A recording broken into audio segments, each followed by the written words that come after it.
amma Finfinnee jalatti lolaa jiraachuu keenya beekuu jechuudha. Finfinnee jalatti lolaa jirra. Ni qabatta? Ni shakkitaa?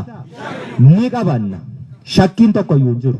Xiyyaara isaas argiteetta, taankii isaas argiteetta, diishqaa isaas argiteetta. Homaattuu hin ba'u.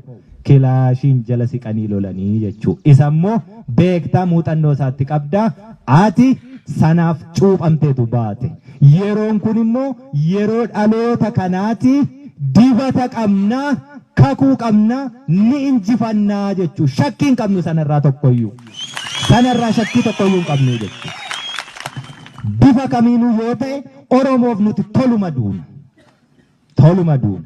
Isa nu jibbuufis lubbuu laanne, isa nu jaalatuufis lubbuu laanne. Isa nu jaalatu immoo waliinidha lubbuu laanne. Waliinidha lubbuu laanne.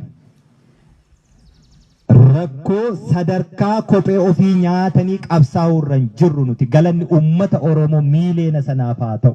Isa du'ee nu jiraachise. Kanaaf yoomiyyuu taanaan duuba deebiin hin jiru. Itoophiyaan har'aa raafamaa jirti akka aannanii. Itoophiyaan raafamtu kana ni raafna. Raafamuus qabdi. Yoo raafamuu baatte aannan qammane taati. Aannan qammane ajaa'ee ni bada. Akkas taate raafamuun dirqama. Yoo raafamte immoo dhadhaa fi dhama baachi keessaa. Kanaaf nuti raasnee dhadhaa sana baasuu qabna.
Thank you.